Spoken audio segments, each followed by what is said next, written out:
Christianization is the conversion of individuals to Christianity or the conversion of entire groups at once. Various strategies and techniques were employed in Christianization campaigns from late antiquity and throughout the Middle Ages. Often the conversion of the ruler was followed by the compulsory baptism of his subjects. Some were evangelization by monks or priests, organic growth within an already partly Christianized society, or by campaigns against paganism such as the conversion of pagan temples into Christian churches or the condemnation of pagan gods and practices. A notable strategy for Christianization was Interpretatio Christiana, the practice of converting native pagan practices and culture, pagan religious imagery, pagan sites and the pagan calendar to Christian uses, due to the Christian efforts at proselytism based on the Great Commission. Interpretatio Christiana, reformatting native religious and cultural activities and beliefs into a Christianized form, was officially sanctioned, preserved in the Venerable Bede's Historia Ecclesiastica Gentis Anglorum as a letter from Pope Gregory I to Miletus, arguing that conversions were easier if people were allowed to retain the outward forms of the traditions, while claiming that the traditions were in honor of the Christian God, to the end that, whilst some gratifications are outwardly permitted them, they may the more easily consent to the inward consolations of the grace of God. In essence, it was intended that the traditions and practices still existed, but that the reasoning behind them was altered. The existence of syncretism in Christian tradition has long been recognized by scholars, and in recent times many of the instances of syncretism have also been acknowledged by the Roman Catholic Church. Since the 16th century until modern days, significant scholarship was devoted to deconstruction of Interpretatio Christiana, i.e., tracing the roots of some Christian practices and traditions to paganism. Early works of this type have tended to be downplayed and even dismissed as a form of Protestant apologetics aimed at purification of Christianity. Early Christianity. The Council of Jerusalem, according to Acts chapter 15, agreed that lack of circumcision could not be a basis for excluding Gentile believers from membership in the Jesus community. Rather, they instructed new believers to avoid pollution of idols, fornication, things strangled, and blood, expecting them to hear Moses read on the Sabbath days. These clarifications were put into writing, distributed by messengers present at the council, and were received as an encouragement to the growth of these Gentiles' trust in the God of Israel as revealed in the Gospel. The apostolic decree thus helped to establish nascent Christianity as a unique alternative among the forms of Judaism for prospective proselytes. The 12 apostles and the apostolic fathers initiated the process of transforming the originally Jewish sect into a diaspora of communities, composed of both Jews and Gentiles, united by the trust in Jesus. The Armenian and Ethiopian churches are the only instances of imposition of Christianity by sovereign rulers predating the Council of Nicaea. The initial conversion of the Roman Empire occurred mostly in urban areas of Europe, where the first conversions were sometimes among members of the Jewish population. Later conversions happened among the Grecian, Roman, Celtic populations over centuries, often initially among its urban population, with rural conversions taking place sometime later. The term pagan is from Latin and means villager, rustic, civilian. It is derived from this historical transition. The root of that word is present in today's word paisan or paisano. Late Antiquity. The Christianization of the Roman Empire is typically divided into two phases: before and after the year 312, which marked the momentous quasi-conversion of Constantine. By this date, Christianity had already converted a significant but unknown proportion of at least the urban population of the empire, including a number of the elite classes. Constantine ended the intermittent persecution of Christianity with the Edict of Milan, which granted tolerance to all religions, specifically mentioning Christianity. Under Constantine's successors, Christianization of Roman society proceeded by fits and starts, as John Curran recently documented in detail. Constantine's sons, for example, banned pagan state religious sacrifices in 341, but did not close the temples, although all state temples in all cities were ordered shut in 356. There is evidence that traditional sacrifices continued. Under Julian, the temples were reopened and state religious sacrifices performed once more. When Gratian declined the position and title of Pontifex Maximus, his act effectively brought an end to the state religion due to the position's authority and ties within the imperial administration. Again, however, this process ended state official practices but not private religious devotion. As Christianity spread, many of the ancient pagan temples were defiled, sacked, destroyed, or converted into Christian sites by such figures as Martin of Tours, and in the East often by militant monks. However, many temples remained open until Theodosius I's Edict of Thessalonica in 381 banned haruspices and other pagan religious practices. From 389 to 393 he issued a series of decrees which led to the banning of pagan religious rites and by confiscating the property and endowments.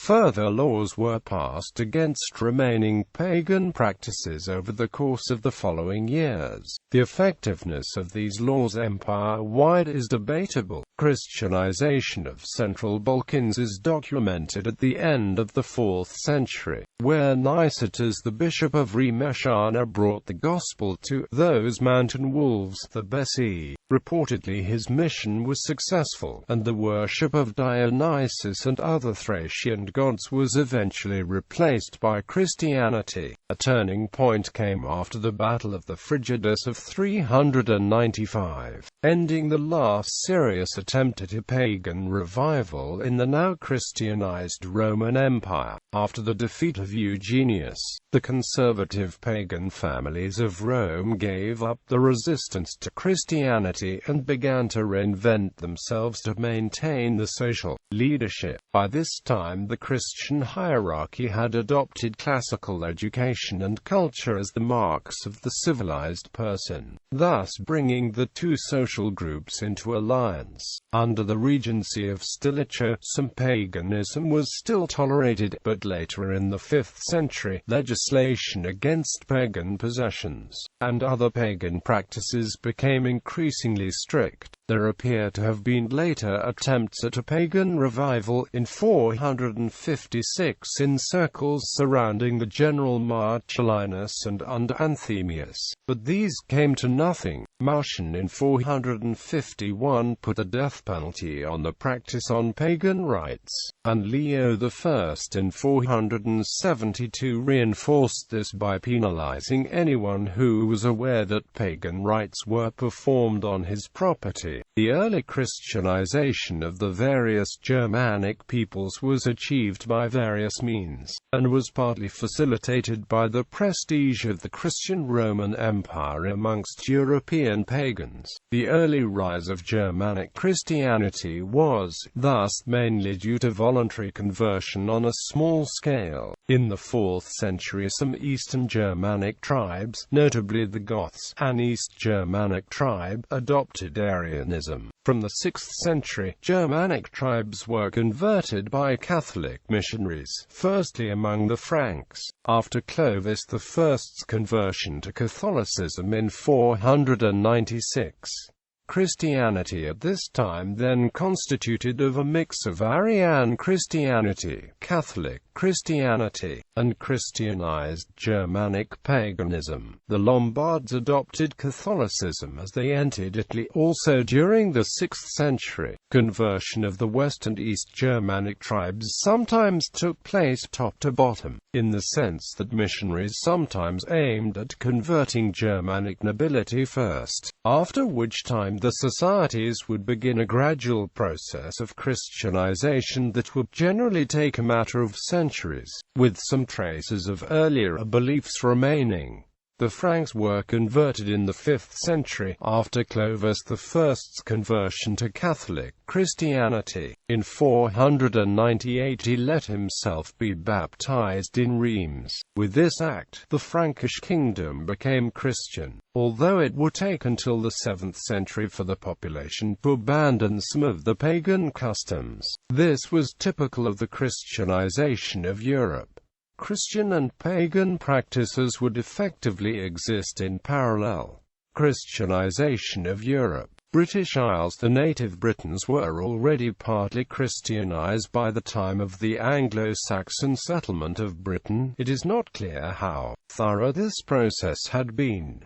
Romano-British Christians, led by St. Patrick, had converted Ireland and some of Scotland. However, ecclesiastics of the time such as the British Guild As and later Anglo-Saxon B criticized them for generally refusing to work at all for the conversion of the Anglo-Saxons. In fact, many were absorbed into the religion and culture of the new settlers. The conversion of the Anglo-Saxons was begun at about the same time at the far north and south of the Anglo-Saxon kingdoms in two unconnected initiatives. Irish missionaries led by St. Columba based in Iona and elsewhere, converted many Picts. The court of Anglo-Saxon Northumbria, and the Gregorian mission, who landed in 596, did the same to the Kingdom of Kent. They had been sent by Pope Gregory I and were led by Augustine of Canterbury with a mission team from Italy. In both cases, and in other kingdoms,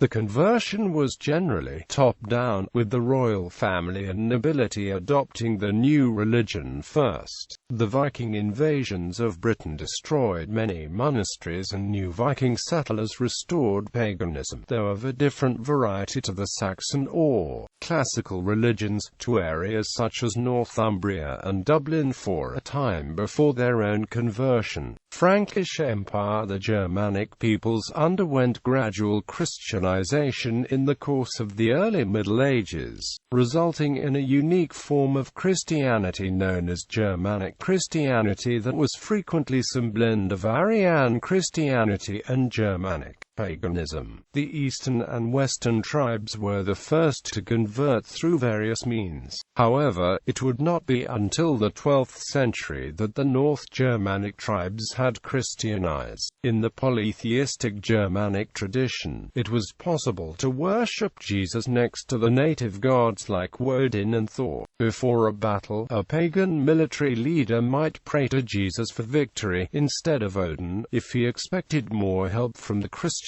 god. According to legend, Clovis had done that before a battle against one of the kings of the Alemanni, and had thus attributed his victory to Jesus. The Christianization of the Franks laid the foundation for the further Christianization of the Germanic peoples. The next impulse came from the edge of Europe. Although Ireland had never been part of the Roman Empire, Christianity had come there and developed, largely independently, into Celtic Christianity. The Irish monks had developed a concept of peregrinatio. This essentially meant that a monk would leave the monastery in his Christian country to proselytize among the heathens, as self-chosen punishment for his sins. From 590 onwards, Irish missionaries were active in Gaul, Scotland, Wales and England. During the Saxon Wars, Charlemagne, king of the Franks, Christianized the Saxons by way of warfare and law upon conquest. Great Moravia, what modern historians designate as Great Moravia, was a Slavic state that existed in Central Europe from around 830 to the early 10th century. The territory of Great Moravia was originally evangelized by missionaries coming from the Frankish Empire and Byzantine enclaves in Italy and Dalmatia since the early 8th century and sporadically earlier. The first Christian church of the Western and Eastern Slavs known to the written sources was built in 828 by Pribina, the ruler and prince of the Principality of Nitra, although probably still a pagan himself in his possession, called Nitrava. The first Moravian ruler known by name Mojmiri was baptized in 831 by Regenhar, Bishop of Passau. Despite the formal endorsement by the elites,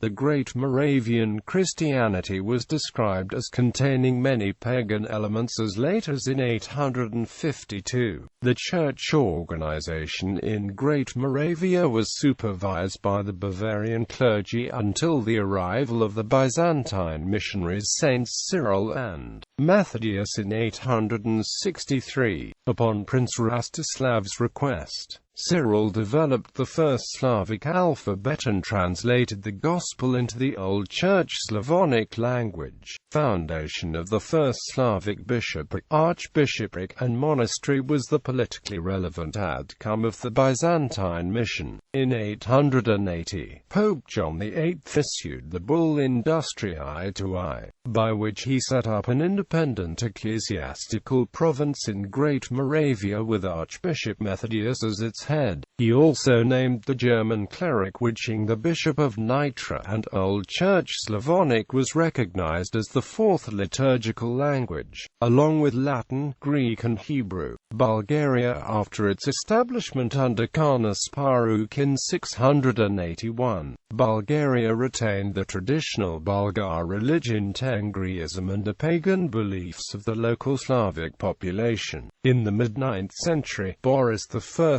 decided to establish Christianity as a state religion in Bulgaria. In 864, he was baptized in the capital Pliska by Byzantine priests. After prolonged negotiations with both Rome and Constantinople, he managed to create an autocephalous Bulgarian Orthodox Church and used the newly created Cyrillic script to make the Bulgarian language the language of the Church. Christianity was challenged during the rule of his firstborn son, Vladimir Rase, who decided to return to the old Bulgarian religion. Boris I, who had previously retired to a monastery, led a rebellion against his son and defeated him. At the Council of Preslav in 893, his third son, Simeon I, who was born after the Christianization, was installed on the throne and the capital was moved from Pliska to Preslav as a symbol of the abolition of the old religion. Simeon I led a series of wars against the Byzantines to gain official recognition of his imperial title and the full independence of the Bulgarian Church. As a result of his victories in 927, the Byzantines finally recognized the Bulgarian Patriarchate. Serbia. By the 870s, the Serbs were baptized and had established the Eparchy of Ras on the order of Emperor Basil I.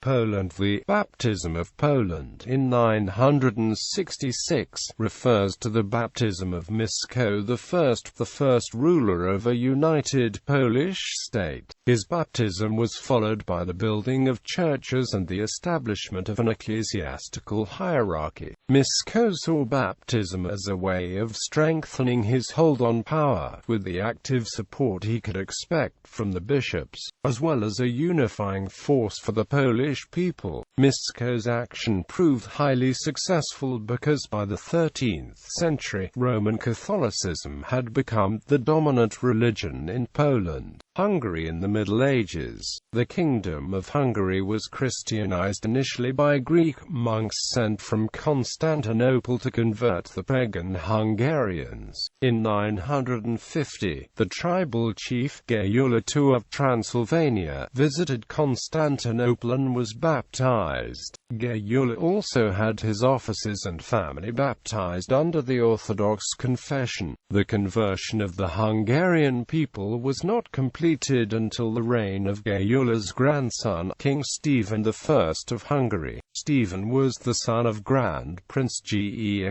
of Hungary and Serialt, the daughter of Gayula II. His authority as leader of the Hungarian Tribal Federation was recognized with a crown from Pope Sylvester II. King Stephen converted the nomadic barbarian tribes of the Hungarians and induced them to sedentary culture. The conversion of Hungary is said to have been completed by the time of Stephen's death in 1038. Soon the Hungarian kingdom counted with 2 archbishops and 8 bishops, a defined state structure with province governors that answered to the king. In the other hand, St. Stephen opened the frontiers of his kingdom in 1016 to the pilgrims that traveled by land to the Holy Land, and soon this route became extremely popular, being used later in the Crusades. St. Stephen was the first monarch that was elevated to the sanctity for his Christian characteristics and not because he suffered a martyr death. Kievan rose between the 8th and the 13th century. The area of what now is European Russia, Belarus and Ukraine was settled by the Kievan Rus. An attempt to Christianize them had already been made in the 9th century, with the Christianization of the Rus Khaganate. In the 10th century, around 980, the efforts were finally successful when Vladimir the Great was baptized at Chersonesos. To commemorate the event, Vladimir built the first stone church of Kievan Rus, called the Church of the Tithes,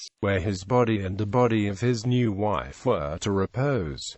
Another church was built on top of the hill where pagan statues stood before. Scandinavia. The Christianization of Scandinavia started in the 8th century with the arrival of missionaries in Denmark, and it was at least nominally complete by the 12th century, although the Samites remained unconverted until the 18th century. In fact, although the Scandinavians became nominally Christian, it would take considerably longer for actual Christian beliefs to establish themselves among the people. The old indigenous traditions that had provided security and structure since time immemorial were challenged by ideas that were unfamiliar, such as original sin, the Immaculate Conception, the Trinity, and so forth. Archaeological excavations of burial sites on the island of Löven near modern-day Stockholm have shown that the actual Christianization of the people was very slow and took at least 150 to 200 years, and this was a very central location in the Swedish kingdom. 13th century runic inscriptions from the bustling merchant town of Bergen in Norway show little Christian influence, and one of them appeals to a Valkyrie. At this time, enough knowledge of Norse mythology remained to be preserved in sources such as the Eddas in Iceland. Baltic. The Northern Crusades were crusades undertaken by the Catholic kings of Denmark and Sweden, the German, Livonian and Teutonic military orders, and their allies against the pagan peoples of northern Europe around the southern and eastern shores of the Baltic Sea. Swedish and German campaigns against Russian Eastern Orthodox Christians are also sometimes considered part of the Northern Crusades.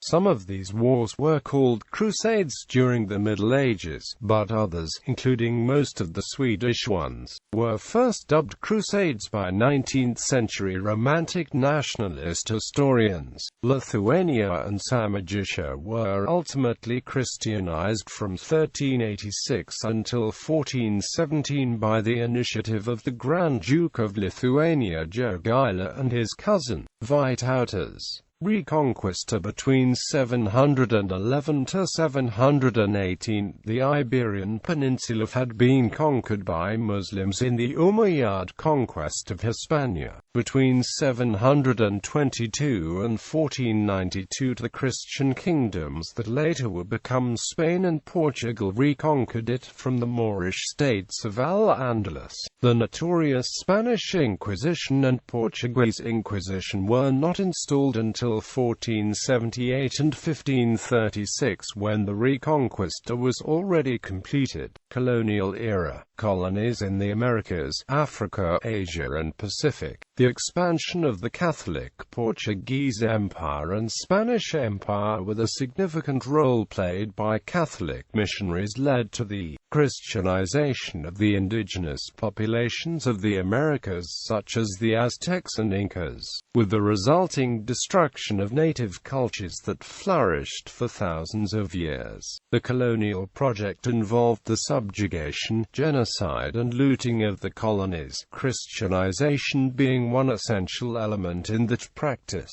A large number of churches were built. Later waves of colonial expansion, such as the scramble for Africa or the struggle for India by the Netherlands, Britain, France, Germany and Russia, led to Christianization of other native populations across the globe, such as the indigenous peoples of the Americas, Filipinos, Indians and Africans, led to the expansion of Christianity, eclipsing that of the Roman period and making it a truly global religion. Again, in a repetition of what had taken place in the Americas, the colonial project in Africa involved the subjugation and destruction of religious practices that were considered inferior by European dominators. Christianization came as the tool used in wider forms of control, looting and destruction. United States. The colonies, which later became the United States, were largely colonized by England, and therefore their colonists were predominantly Protestant. Even colonists with non-English backgrounds, Scots, Scotch-Irish, Germans, Dutch, French, and Swedes, were mostly from Protestant countries in Northern Europe. Thus, Protestantism as a religious force shaped the mind of pre-independence colonial America. By the 1790 census, the total immigration over the approximately 130-year span of colonial existence of the U.S. colonies was summarized as 3.9 million total, comprising 2.56 million British, 0.76 million African, and 0.58 million other, who probably included a large proportion of people with poorly recorded English ancestry. It was not until the 19th century that Roman Catholics became a numerically significant segment of American life, mainly due to large-scale immigration from Ireland and countries in southern Europe, and absorption of territories originally colonized or influenced by Catholic countries such as Spain.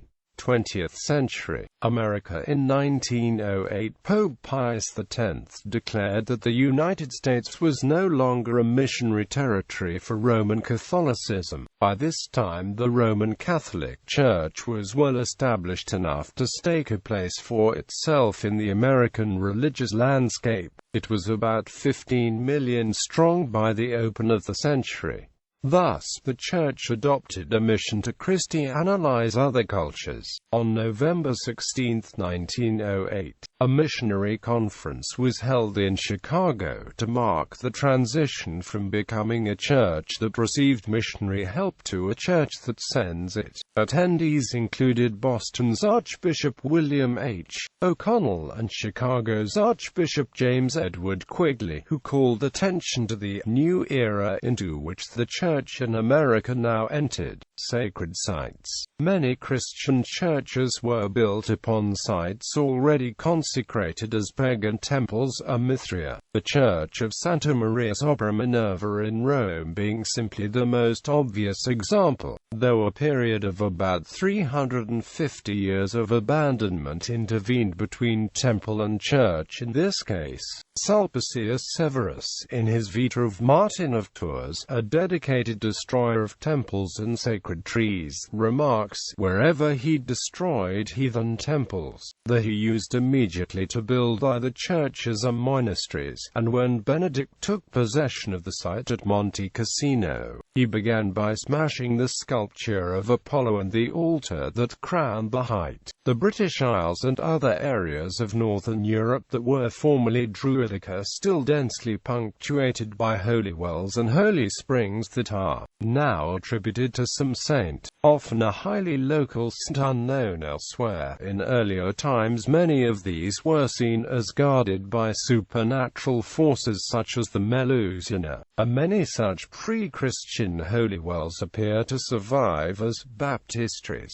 Not all pre-Christian holy places were respected enough for them to survive, however, as most ancient European sacred groves, such as the Pillar Ermeshul, were destroyed by Christianizing forces. During the Reconquista and the Crusades, the cross served the symbolic function of possession that a flag would occupy today. At the Siege of Lisbon in 1147, when a mixed group of Christians took the city, what great joy and what a great abundance there was of pious tears when, to the praise and honor of God and of the Most Holy Virgin Mary, the saving cross was placed atop the highest tower to be seen by all as a symbol of the city's subjection.